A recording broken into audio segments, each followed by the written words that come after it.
This is Joy News Prime. We're on. Welcome to Joy News Prime. This bulletin is available right across Ghana and beyond. My name is Israel. Coming up, Amenfi awaits vote counting underway in Amenfi West by-election, where constituents went to the polls to elect a new member of parliament after the death of their previous representative. Electoral row. Immediate past chairman of Electoral Commission of Nigeria cautions against politicization of Ghana's voters register debate. $1 million rebranding. The minority in parliament is questioning government's priorities after it says $3.5 million was used to rebrand public commuter buses. And in business tonight, Governor of the Bank of Ghana hints of further hikes in policy rates as a medium-term measure to help stabilize the sinking cedi. My name is Esna. I'll be here in 30 minutes with the details. And Poor Oil Town, we bring you the story of the town at the heart of Ghana's oil production called Cape 3 Points and what it has to show 5 years after first oil. There's also entertainment, sports, and all your comments from our various social media platforms. Once again, welcome to Joy News Prime, which is also available on ABN across Europe and on the Sky platform, as well as Freeview Connect. Stay tuned.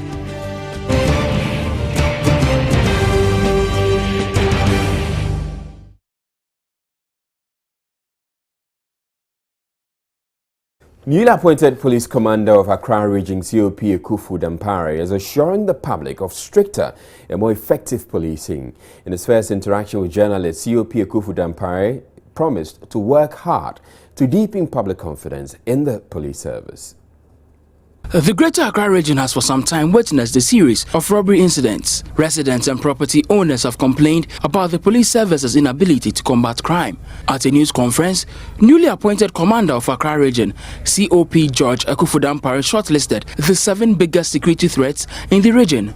It will interest you to know that I have worked with my team to assess the law enforcement situation within the region. And the policing issues that affect the region can be summarized in 7 key terms. 1, armed robbery and other major crimes.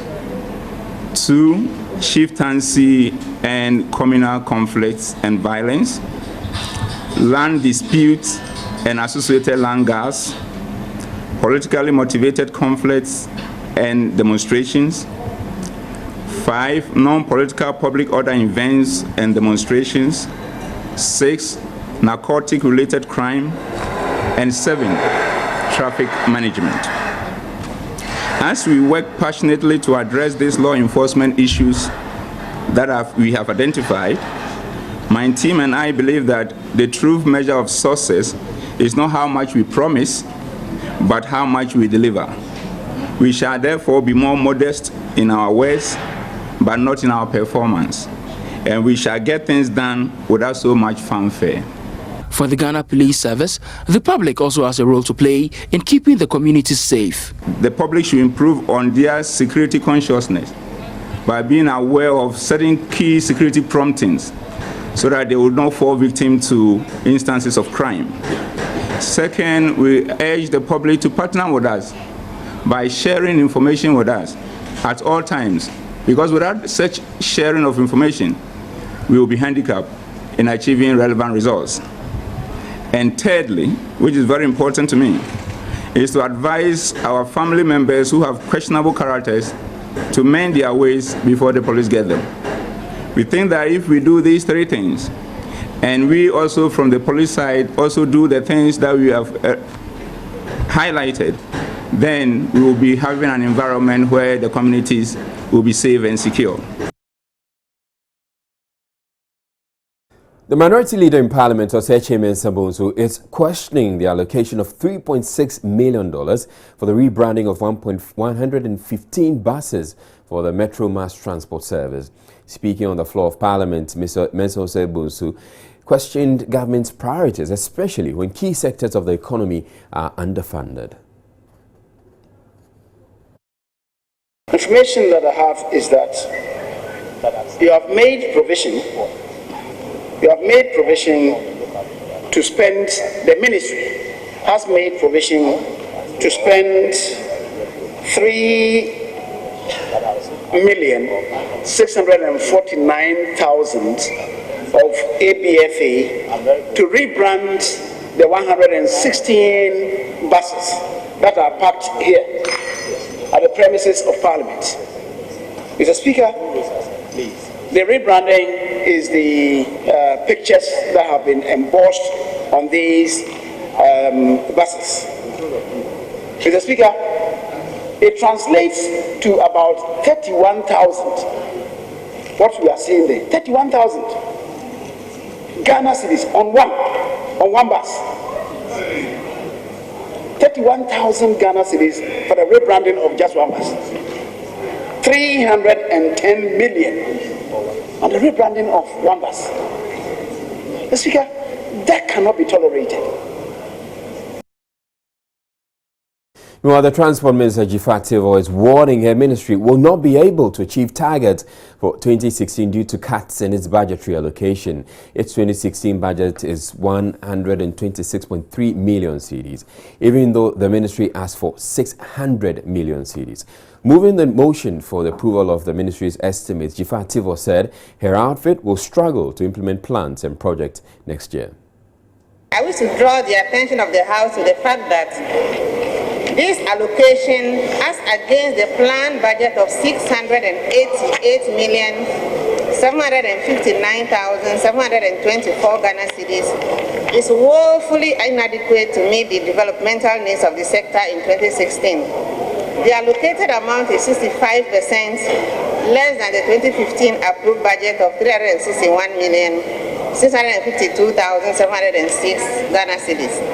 Mr. Speaker, the most affected is the development of the railway network, for which works are ongoing for the Takoradi to Secondary commuter rail line.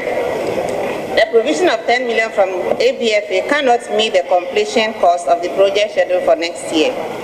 Also, for the ministry and its subvented agencies, no provision has been made for assets, which means no equipment or capital assets could be acquired for next year. Mr. Speaker, I would therefore be grateful if this August House will request the Minister of Finance to improve our budget allocation for 2016.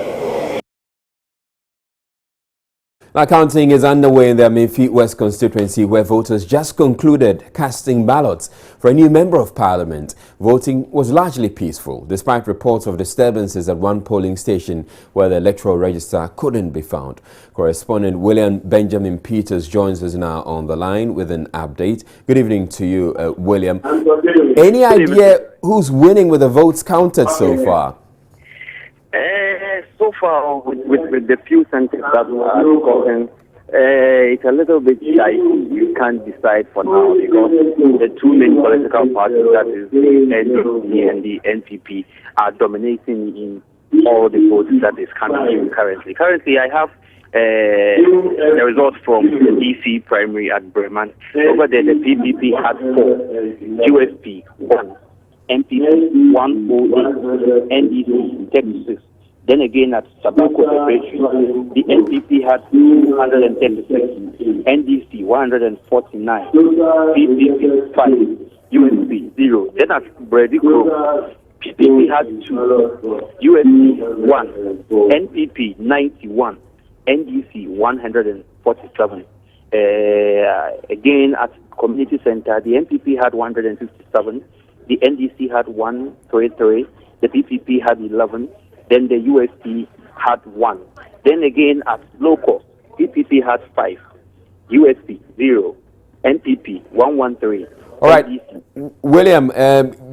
Just a while ago, I could hear somebody speaking in the background. It sounded as if some results were being announced. Which results were those? I'm at the collation center currently. All right.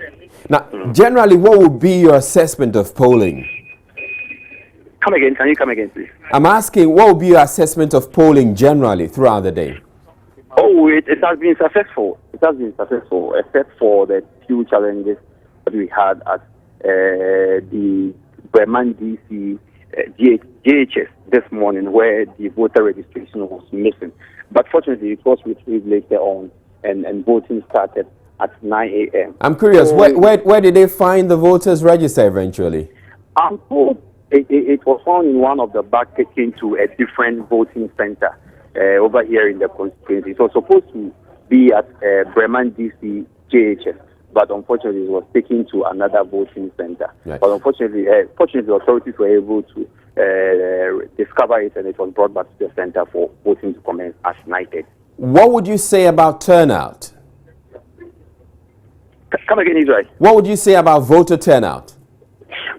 Turnout is somehow encouraging. I'm yet to have the total turnout, but from what I've observed this morning, it was quite encouraging. Today is a market day at Asenko, but most of the voters turned up early to cast their votes in order for them to return back to their market center. So I can say voter turnout is somehow encouraging. All right, what time do you estimate we can get to hear the final result? That is somehow difficult. I can't tell. Right. I suspect it will be deep in the night because we have 102 polling centers here. Only a few have come in as I speak to you now. So I'm anticipating it will end up somewhere midnight. All right, William Benjamin Peters, we will be getting back to you before we end the bulletin to give us the very latest update on it. But elsewhere, the Ejisu-Juabin Municipal Assembly has rejected the nominee for the position of Municipal Chief Executive, Yama Ponko. There were wild jubilations in and outside the Assembly Hall when the vote count showed that the controversial nominee had lost the vote.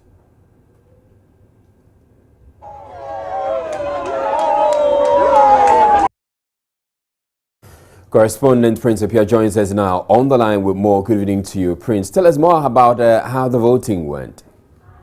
Yeah, Israel, I should say that the voting actually started very smooth, but at a point there was a little misunderstanding when counting began for the Ejisu-Juabin Yama Ponko's voting, where the former constituency chairman went close to where the counting was ongoing. And so some of the supporters of Efifa Yama Ponko felt that that wasn't the right thing to do because the former chairman stood up and said that he was in for all the no counts.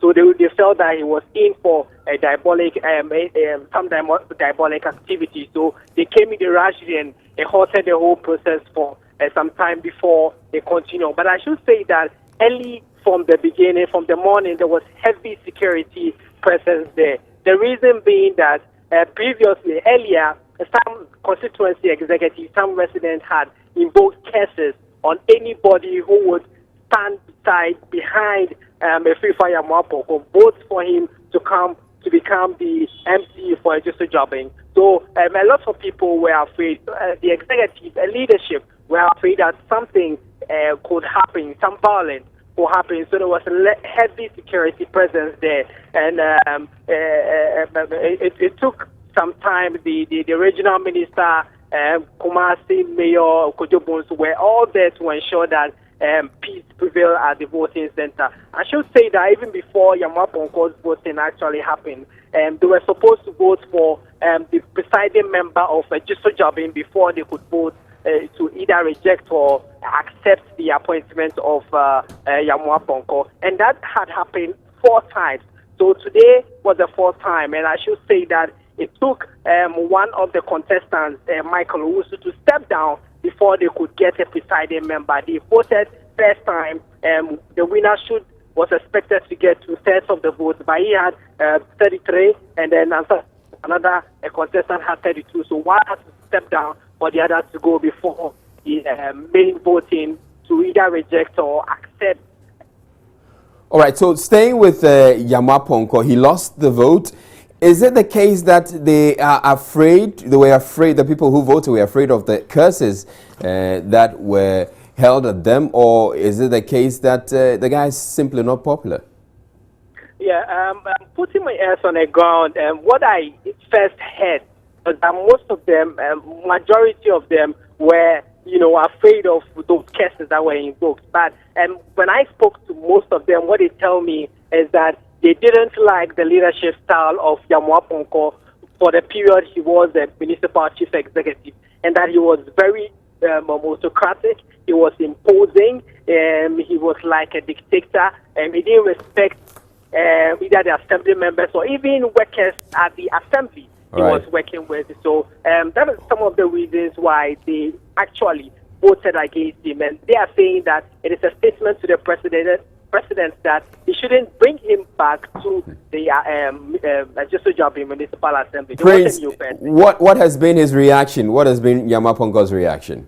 Yama Ponko, during an interview with him, when asked whether he had failed, he thinks that he had failed in his bid to become the MCE again. He said that no, he hasn't failed, and that is not an examination that he's writing that he has failed. But he's only disappointed that the assembly members failed to see the good in him, the way he's been able to bring development in Ejiso Jabin, and then that voted majority against his endorsement to become the MCA again.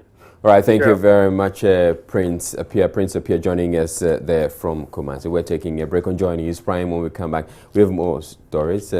Please don't go away. But before we go, let's listen to what Yama Ponko has had to say about this. Trade motion, the word failed. What have I failed? Well, Senate test put before me. Did I write an examination? So choose your word well. Why have I failed? You can ask me, are you disappointed? But you cannot say failed. What do you mean by failed? Have I written the exams? So are you disappointed? So are you disappointed? Of course, I am. I'm disappointed. But there is something that is their decision. What about tomorrow? There could be another or different thing.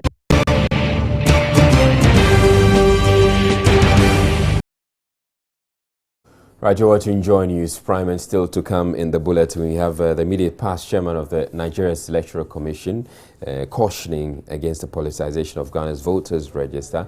And then we also have the story about the poor oil town, the story of Cape 3 Points. But right now, a former chief executive of the Volta River Authority is blaming the way Ghanaian government commits the country to agreement for the controversy surrounding the Mary Energy deal. Governments under the controversial power purchase agreement will be required to pay over 5 years $510 million for electricity supplied by the company. Reports, however, suggest that that power could have been delivered at a much lower cost. Dr. Reku Probe, who is questioning the deal just like many others, is proposing that it is set aside on ethical grounds if indeed it is established that a subcontractor has been hired to perform the contractual obligations for just about $350 million. I don't want to just make this an exception. Every acquisition of IPP power has been by, bilateral negotiation. So I wouldn't call it sole sourcing, but somebody comes and offers, and there's no public proper scrutiny, or it is not open to tender. Why do you think it is so? Well, that is something that... Because this has been the practice for a while now. It has been since 98, and in fact, I remember in 98, the World Bank kicked against it. So we don't talk about, well, why do I think that is so? That's obvious. That's obvious. That the nation's interest is being subsumed under other interests. And that, I think, is unacceptable. Which other interest? Oh, I don't think one needs to go far to see that whenever you do things which are done in that way, you don't get the right price, and therefore, obviously there are personal economic interests that need to be satisfied. You see, and this is something which is not just in the power sector, but it's in many sectors. We passed a procurement law to rubber stamp this idea of saying that when there's an emergency, you can sole source. I do not believe in anything like sole sourcing. I believe that, when VRM used to be very well funded by international bodies such as the World Bank and the European Bank and others, every project that they conducted, they had to put in an RFP, request for proposals, in the international press, in the local press, and in everything. The bid for ECG's concession, which is going to be run by the American-backed company, all of that is going to be done transparently in the sense that their bids will be advertised, they'll be received, they'll be publicly scrutinized. So the issue is that it is unacceptable for us to adopt a system that inherently leads to losses to the state. We've been doing this for a while now. Government from the first time, and I've been speaking up against it for the longest time. Is it going to stop? How do we stop it? We can make it stop as part of our growing up. And you see, when you try to politicize too many things, then the instinct for those who are on the scene at that time is not to see the merits of a proper, transparent thing, but their first instinct is to go into a defensive mode. I mean, we are talking about AmeriPower today. I'm not sure whether you remember Balkan Power in the previous regime, which came in, offered to help us, didn't produce a kilowatt hour, and we finished up paying judgment debt on it. So it is not, it is not particular to a regime. It is particular to a political, and interestingly, this has only happened since we went into partisan political democratic governance. It is the injection of politics into the way we're doing things which seems to be partially responsible. And it's a way in which, if we the people do not revolt, we should be in perpetual danger of being fleeced by whoever is the politician in charge. Other nations manage to do these things in a transparent manner. Why can't we? How do we go about it? And how do we get Parliament, for instance, to do a better job at scrutinizing some of these things? First of all, you see, we have now set up GRIDCO. We call it a system operator, which means they get the power from all the generating companies, and they sell the power to the wholesale market and also to the regulated domestic market. So that system was already set up. It is an injection. Too many things are being done, for example, in political ministries. Instead of allowing the bodies that have been set up, the technical bodies, to handle all these matters. You ask yourself the question, why isn't all of this arrangement, is this a contract between VRA and the government of VRA and Nameri, or is it between the government of Ghana as represented by the Minister of Power? When I dealt with GE, I signed a contract. Indum was the minister, but I was the technical man handling the project. So I signed a contract on behalf of VRA.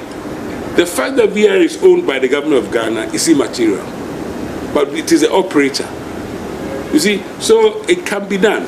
Are you suggesting then that probably the ministry or government is usurping the role of VRA and the other agencies? Governments have been usurping the role of their own agencies that they've set up, and then when things go wrong, they turn around and blame the agencies involved.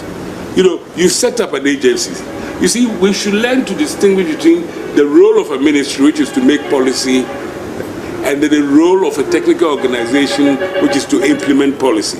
Once you've made up your policy, the implementation should be done by the bodies that you have set up.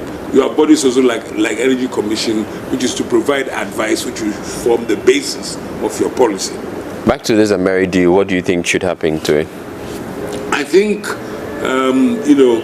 it's a very difficult thing once Parliament has approved a 510 million contract. But in my own little view, and what I say is should be subjected to strict legal scrutiny by Ladi and others. I think if we can establish that the offer on the table was actually $350 million. Well, Metka is saying that. Yeah, but that's what I'm saying. If we can establish through Metka, if people can get hold of the contract between Metka and I guess Ameri, and all of that, then if that can be established, we need to ask the question: and apparently that Medca offer covers all the things they are talking about, balance of plant and all of that. It's a complete total job. You can ask the question, how did 350 million turn into 510 million? Well, it's a businessman who comes forward and says, well, I'm going to deliver, the megawatts you're looking for, and it's going to cost it's going to cost me 510. It's untenable. Doesn't it happen in the business world all the time? You don't make almost 70%. It's not even a profit. It's just a 70% added on figure. You see, if you do, and I'm not sure, somebody will have to look at this, Sankoma or some of these things, look at the ethics of business and what is considered. If you are just a middleman, because this is what it means, it's not business. You are acting simply as a middleman. If it's indeed true that Mecca says we can do the whole thing, then Ameri's role is simply as a middleman. And therefore, yes, it's legitimate to ask the questions. And then the Ghanaian authorities have questions to answer as to how did 350, did you know about Medca?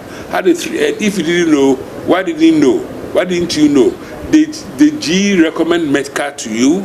Because if you said GE was not able to do it at a certain price, after all, it's GE equipment that is being offered. Well, they said if they had to go to GE directly, no, they were going to... No, GE has got agents that they work with. If they can't do things, they refer you to an agent. So GE, GE is an American company. You see, we should be very careful about how we say these things, because American companies have strict ethic rules that they work with. If it turned out that they went to GE and GE did not refer, you see, GE would have said, we can provide you with the plant directly. It will take so long. But for what you want, we can recommend our agent is relying. If GE did not do that, there'll be a very serious question for GE to answer. So let's not keep on about what they are saying. It is very easy to investigate international business practice as done in various countries. So I would want to know how Medca came into the deal and why they were not dealt with in the first place. Directly. So there are issues to be addressed, and I think that if it is, Medca itself may not get into trouble, but those who took a deal from Medca and simply gave it to a middleman for an extra 160 million will have a lot of questions to answer. You heard former VRA Chief Executive Dr. Charles Rekuro. You're watching Joy News Prime. We're taking a break. We are bringing you business news with Barima Osei right after this break.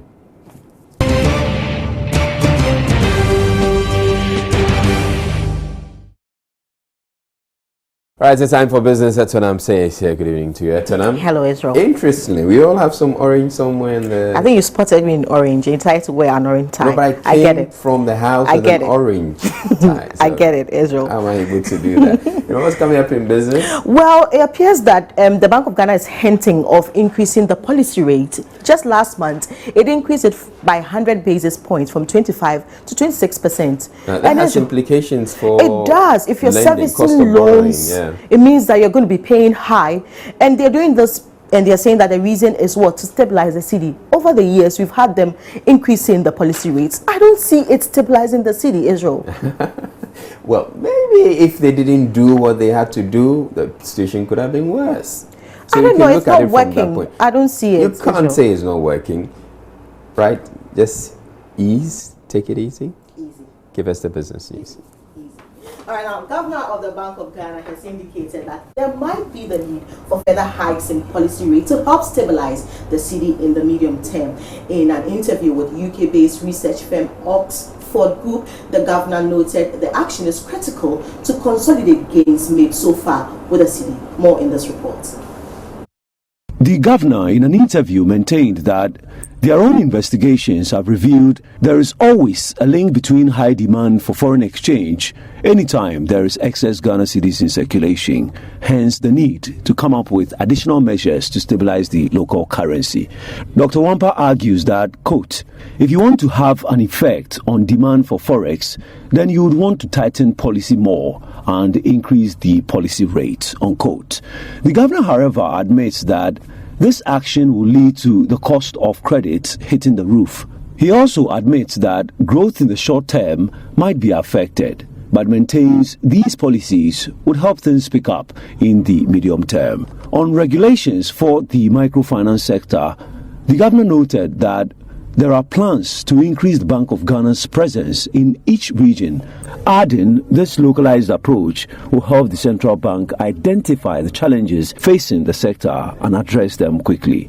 On the economy, Dr. Wampa was of a view that some measures being implemented by the government together with the IMF program will help stabilize the economy soon. Meanwhile, the Association of Financial Non-Governmental Organizations, FNGOs, is asking the Bank of Ghana to ease up the licensing process for its members. This, it believes, has become crucial if FNGOs are to be duly licensed for better regulation in the interest of the public. Out of 44 financial non-governmental organizations in the country, only 11 are licensed, according to the Association of Financial Non-Governmental Organizations at its 4th annual general meeting. Executive Secretary of the association, Victor Dako, explains the process to get licensed by the central bank is rather cumbersome. If you don't get licensed, your credibility is questionable, and yet it's so difficult to get licensed because of the formalities you have to go through. The Bank of Ghana has a form that requires, for example, your index number at the secondary school, and that's too cumbersome for people. People forget. Even I don't remember mine, and so like people are asking, why do I have to provide all this information in order to be a voluntary person on an NGO board? And so we don't have people volunteering to help us form our boards and support us. The central bank has, however, assured FNGOs it is working to restructure regulations for the sector. A new banking act will soon come out, okay, which is for only deposit taking. So when we get to the level where we have to look at the non-deposit taking, there will be rules and regulations for them. We are looking at, recently when we increased the stated capital for the entire microfinance level, we didn't increase the capital for financial NGOs because we looked at the peculiar nature of their businesses, okay, and what they do and how they get their funding. That is why we did not increase the stated capital for financial NGOs. Now, the Ghana Revenue Authority has hinted of plans of closing down businesses defaulting in tax payments this Christmas season. The authority is advising such defaulting business owners or those with expired documents to renew them or face the consequences. The Chief Revenue Officer, Theophilus Gaskin, who revealed this to Joy Business, says the authority has so far retrieved more than 100,000 Ghana cedis from its night tax force operations. He adds they would intensify the operations this Christmas season. We have been able to mobilize this amount of 121.77 million Ghana cedis on the spot. Taxpayers are rushing to our offices. We are currently reviewing the records of all taxpayers, particularly those who have the sales records at their premises, those who have not been filing their returns, those who have not registered. We are reviewing records and the numbers will go higher. We will continue working up to the end of the year. That is the mandated period. But we shall not undermine the activities of the taxpayers. We shall never do that. We will continue to partner them for socio-economic development. Now, the number of companies listed on the alternate market of the Ghana Stock Exchange has now increased to 4. This was after Intravenous Infusion began trading on the local bourse a while ago. The company is coming onto the market after a successful public offering which saw it raise about 7 million Ghana cedis. 94 million shares are now available for trading on the alternate market. Managing Director of the Intravenous Infusion, Richard Okra, tells Joy Business they are now looking forward to deliver value to shareholders of the company. Although we are number one in terms of production of IV fluids in Ghana, we are also a household name in the West African sub-region. And in the recent past, we have not been able to meet orders that have been placed because of capacity constraints. And therefore, with the funds that we have received, we ought to be able to revisit all the markets that we have not been able to service, in the past. Since we are listing on the alternative market, the rules are such that whoever the brokers or sponsoring brokers are, constrained by law to underwrite a minimum, offer to ensure that the listing is a success. Unfortunately for us, the company that we partnered with, the brokerage company we partnered with, reneged on their responsibilities, and that really upset our, schedules. But happily,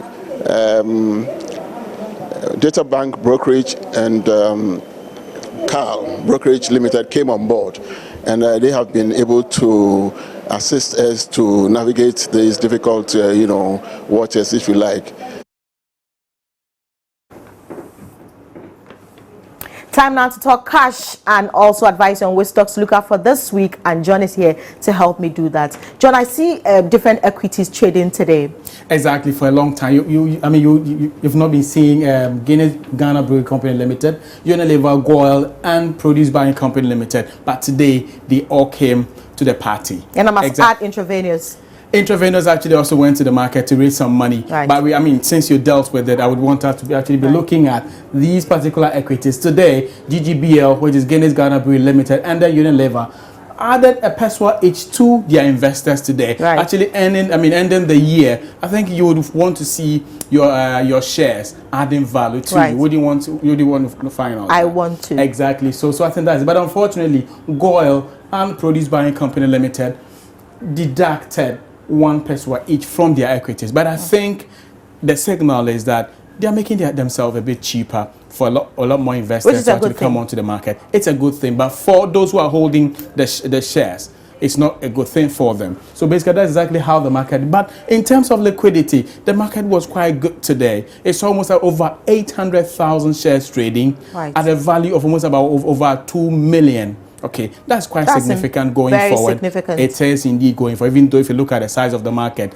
that is nothing to write home about. But I think under the circumstances, this is something. But I'm sad the CD is going down. The CD unfortunately today lost somehow to the US dollars, the US dollar, the British pound, the euro, and the Chinese yuan. Can you guess the reason why? I don't know. Tell me. It's exactly because a lot of people are importing, putting pressure on the already diminishing reserves that we have currently. Can we help it? We can't. We can do something about it. If we should improve exports, we can actually rake in a lot more foreign exchange. That's long term. And these are some of the things. So basically, that's how the currency is doing.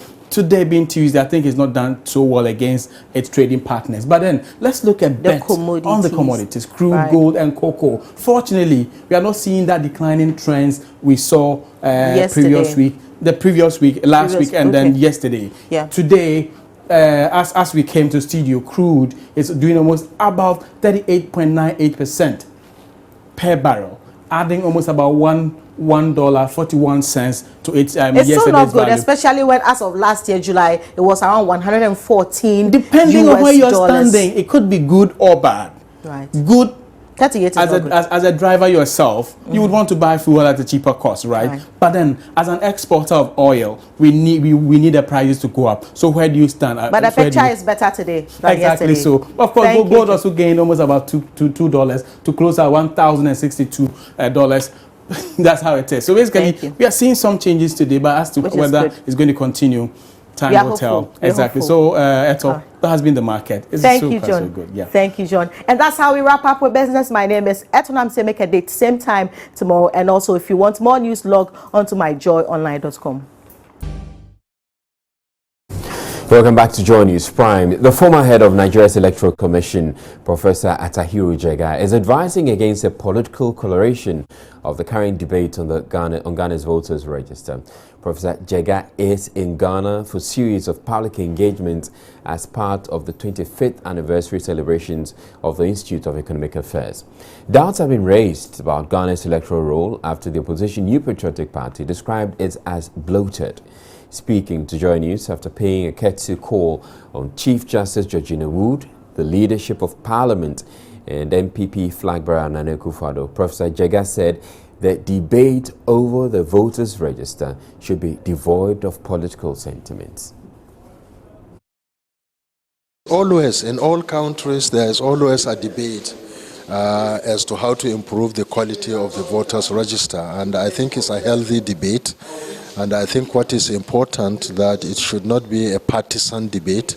It should be a very rational debate about how to improve the quality of the register so that the quality of elections can be improved up.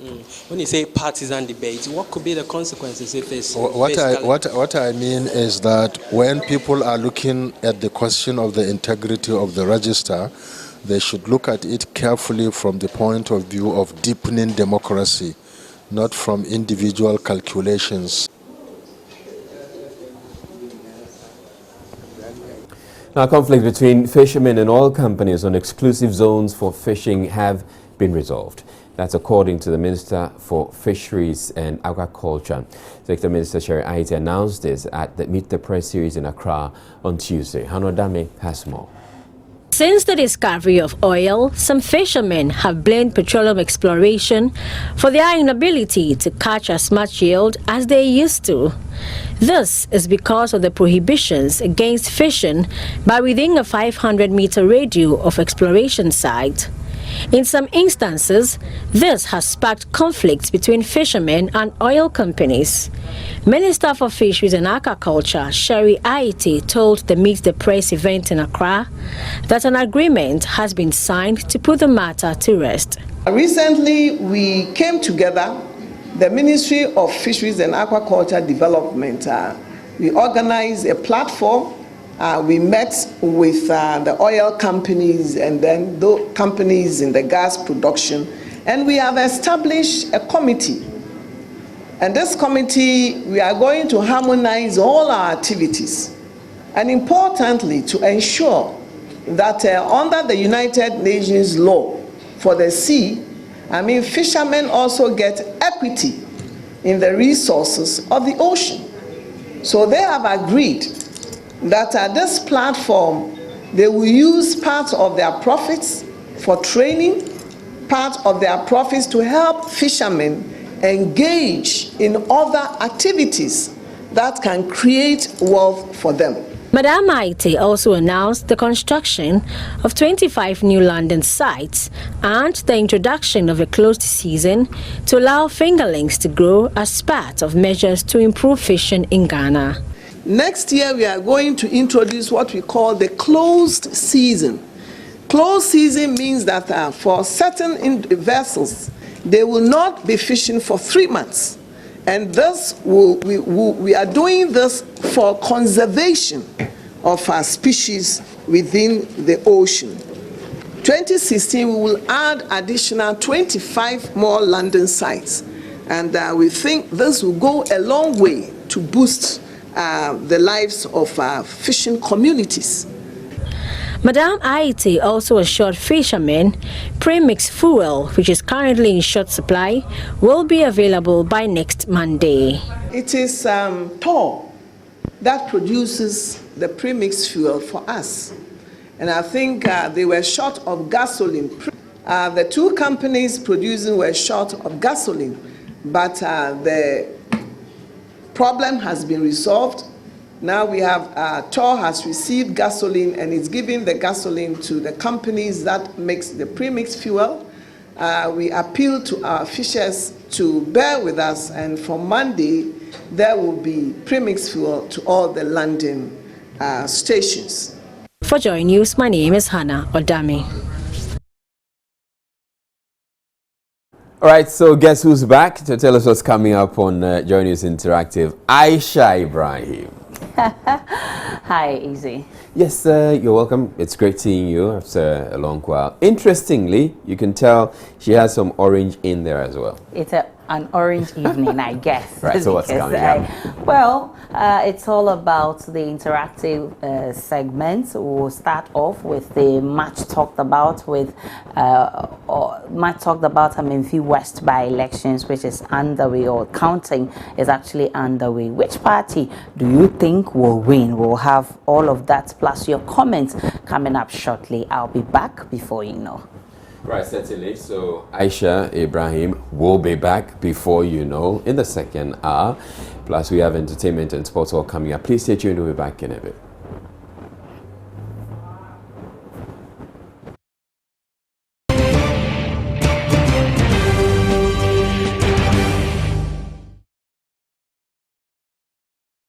Welcome back to Joy News Prime. Let's take a look at our top stories before we bring you the rest of the stories we have for this evening. Vote counting is underway in the Memphis West by-election, where constituents went to the polls to elect a new member of parliament after the death of their previous representative.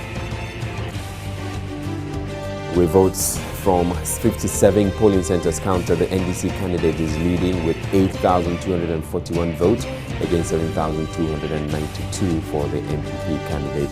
We'll be touching base with our correspondent to bring you the very latest before the end of the bulletin. The immediate past chairman of the Electoral Commission of Nigeria has cautioned against the politicization of Ghana's voters register debate. The minority in parliament is questioning government's priorities after it says 3.5 million cedis was used or was allocated to rebrand public commuter buses. In business, the governor of the Bank of Ghana has hinted of further hikes in the policy rates as a medium-term measure to help stabilize the sinking cedi.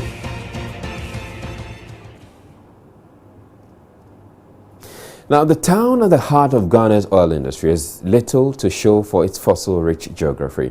Residents of Cape 3 Points in the western region have held on to a frail hope for change since 2007 when Ghana first discovered oil. As the country marks the 5th anniversary of the start of oil production, Joy News' Justice Bedu spent time in the community.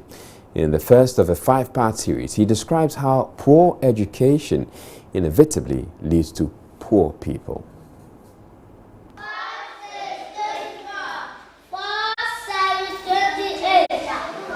It's a do-it-yourself thing on a Monday morning. Pupils of Cape 3 Point Primary School pushed to the edge.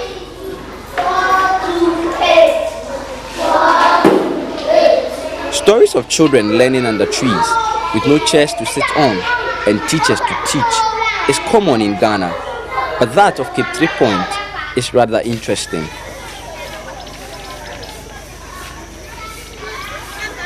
It's 10 o'clock on a Monday morning and teachers are yet to arrive for these children. It's only because most of these teachers live far outside this community and would have to commute for about 25 kilometers to get here every Monday morning. It's a dark room with very little ventilation. But what this camera wouldn't tell you though is just the amount of heat these children would learn in every single day. Yeah, it's difficult because we are facing a lot of challenges in this community. The students, some of them don't like coming to school. And even their parents too, when they complain that they say that they are not having money to pay even the extra classes, 30 pesos. And even for the person to get money to come to school is difficult. So at times, we the masters have to go around and give maybe some of the kids money before coming to school. Even it's horrible because in this place, they are not having anybody that they are going to say that this man is my role model or this lady is my role model. No, they are not having. So always they thought that their fathers always let me explain this one tree. I must say I'm quite poor. Fishing, go and fish. So the small money that they get, they used to cater the family. So the juniors, the kids do things that they too when they grow up, they will go and fishing. Their future, I cannot determine their future because I'm not God. Town, the epicenter of Ghana's oil wealth, like many such coastal towns, is still desperately poor 5 years into commercial oil production, and children pay such a high price for education. The Cape 3 Point School has constantly recorded massive failures in the basic education certificate examination, according to figures from the Ghana Education Service. And the result of that is not hard to find.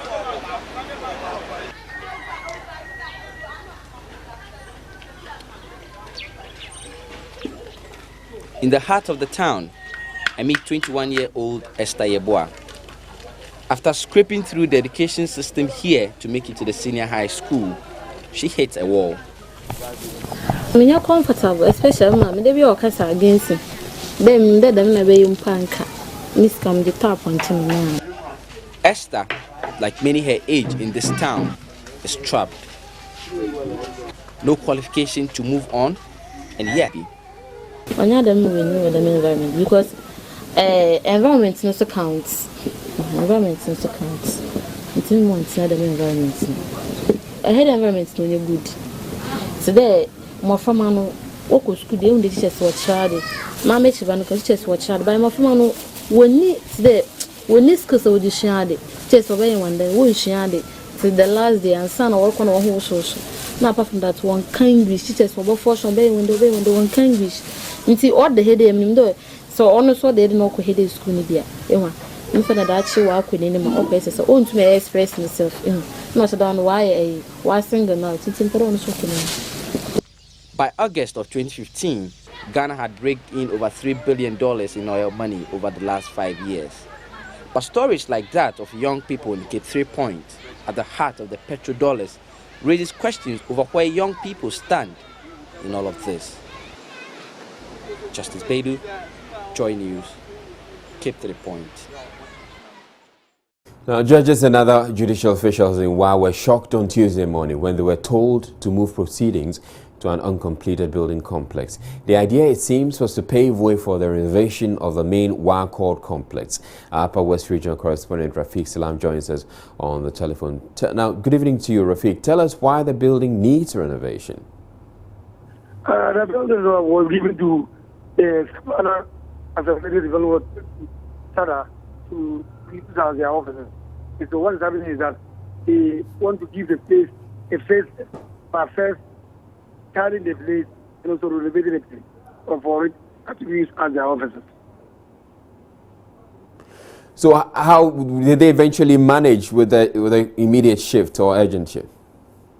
What happened was that the judge, the magistrate at the court, he had certain, when he got to the court, he only saw the courtroom being locked. And then these workers were there and worked. So they inquired, wanted to know what happened, and they were told that the regional police council has reallocated the office to the Savannah Development Authority. And then it really annoyed them, angered them, and then the magistrate has to go back to his office, and he used his office this morning for the system. But what is really happening is that they have called the regional coordinating council, went to the minister, who has asked them, and then also they have spoken to the security minister. He also agreed to go into the issue. And so what is happening now is that they have asked the workers to stop work today, so that when the minister comes, they'll go into the issue. But the judges are saying that if they fail to revert that office to the what is called, they will suspend them tomorrow. So that's what is still happening. But they are also worried about what is happening regarding the High Court complex, which being constructed. It's been there over 10 years since they started constructing this court complex, and it has not yet been completed. All right, thank you very much, Rafiq Salam, joining us from the Upper West region. Back here in Accra, President Mahama is tonight launching a book on his achievements as president. Deputy Communications Minister Felix Kwachio-Fosu has been speaking to Derek Eko-Sam about the book. The President is expected to launch a book, Accounting to the People. You are Deputy Communications Minister. Tell us what we should expect today. Yeah, you would recall that in the run-up to the 2012 elections, one of the key planks of our manifesto was transparent and accountable governance. Since we have been in power over the years, we have endeavored to interface regularly with the people and update them on what exactly we are doing with their mandate and resources.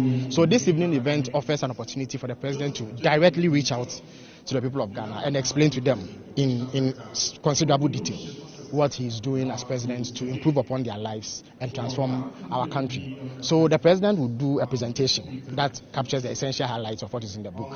But of course, the book is much bigger and much broader in scope than the presentation. The presentation will seek to highlight what's in the book, but the book itself would give a sector-by-sector account, and it is organized under the 4 thematic areas on which we campaigned in 2012. So we expect that just about every critical sector of our national life will be touched upon in a way that sends a clear signal that there is a government that is serious about executing the mandate of the people. Obviously, the issues concerning the power sector will have to come in. You know, the recent issue concerning Ameri and the power ministries deal. Will the president speak to that issue as well? Well, I mean, I think that the power ministry and other government officials have spoken to the Ameri matter. This book goes beyond just the power sector. We are aware as government that the energy situation has impacted adversely on the lives of our people, and we are determined to put an end to it as a president. Right, so that event is currently underway here in Accra, and we'll bring you details later on. We're taking a break at this point to bring you entertainment with Ms. G. Please don't go away.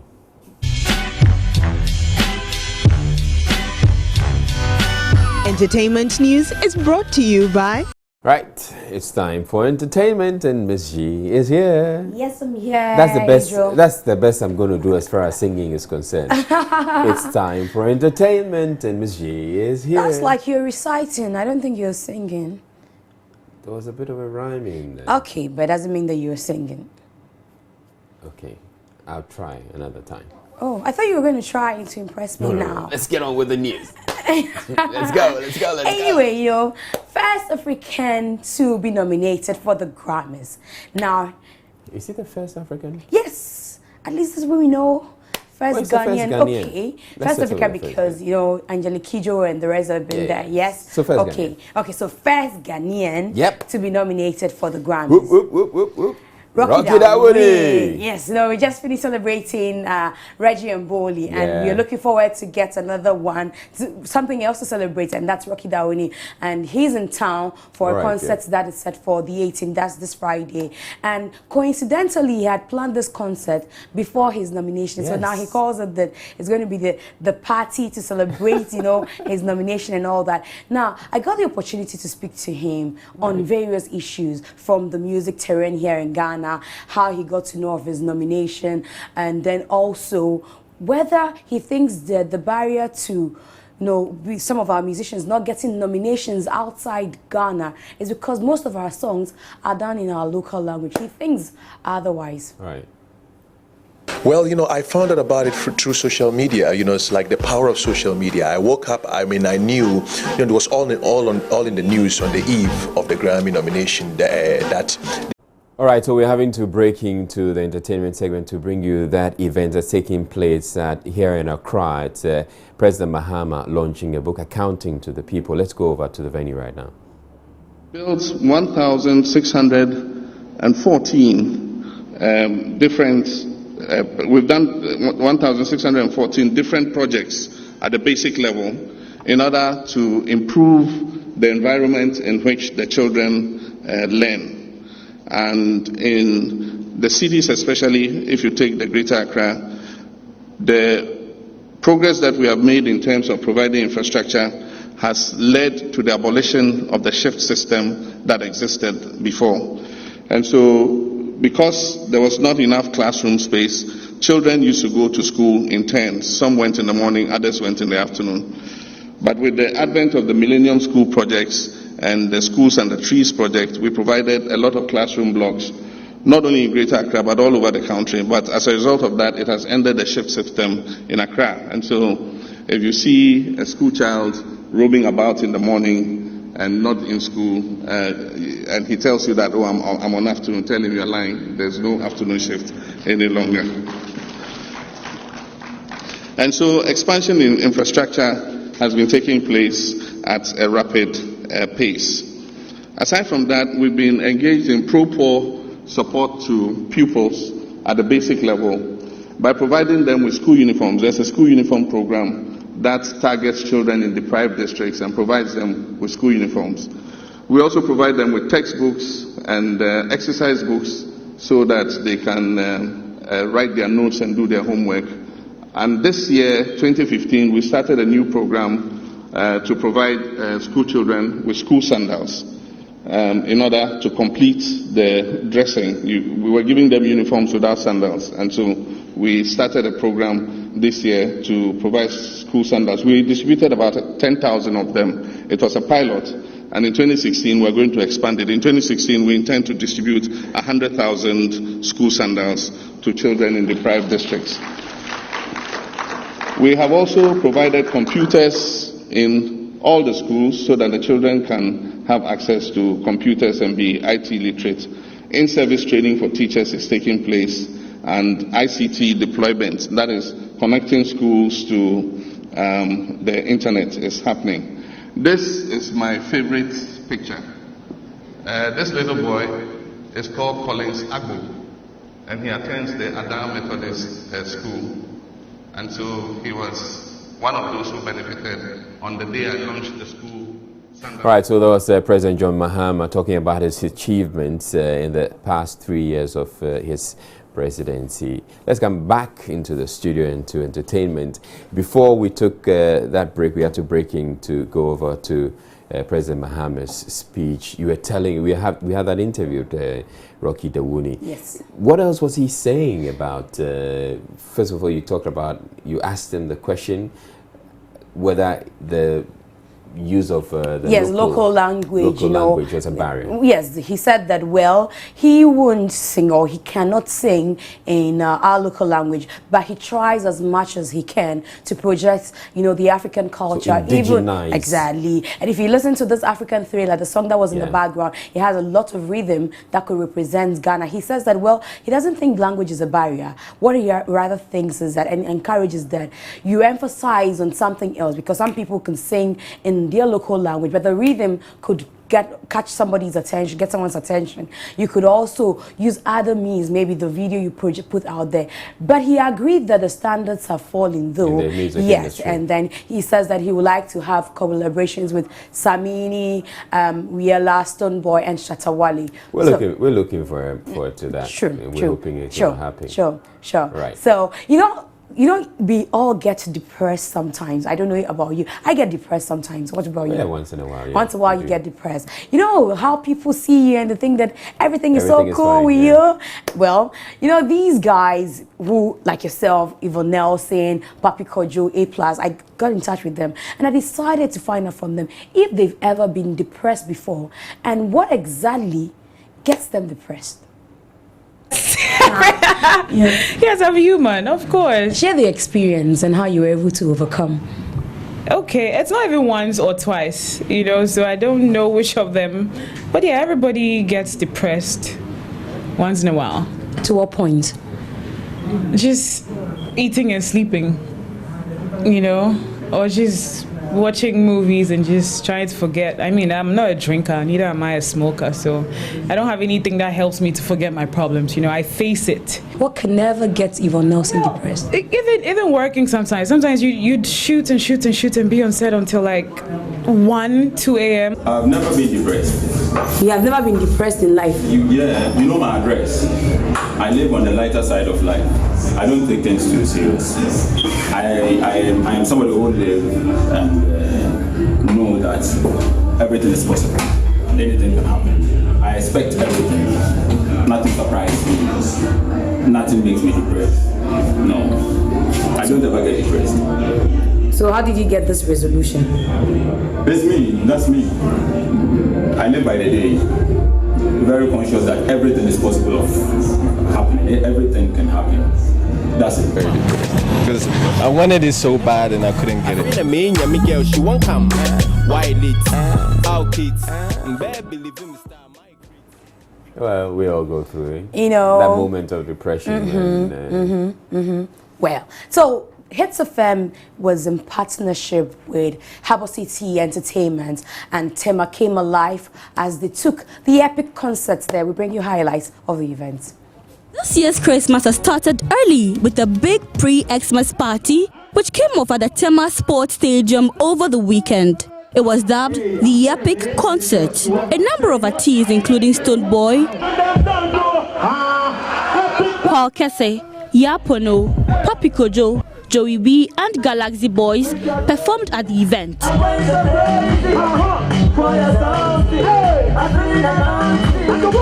The spectacular performances by the artists kept hundreds of people who had gathered at the venue on their feet for several hours. They partied and enjoyed themselves deep into the night. The Happy concert was organized by Perfect Promotions in partnership with Hits FM.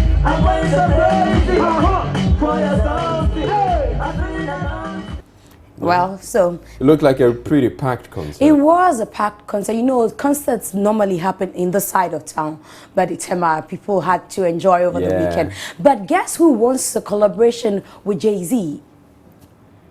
I can't possibly. Okay, of all the female artists you know here in Ghana, guess who? Becca? No? Last try.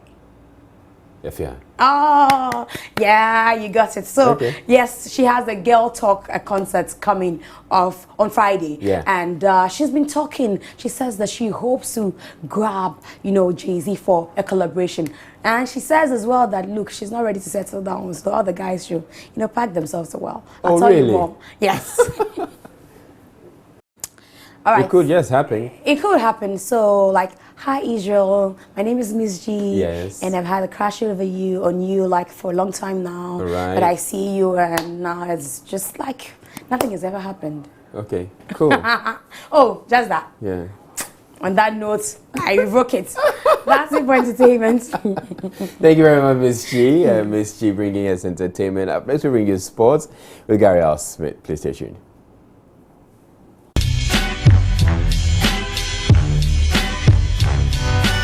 Entertainment news was brought to you by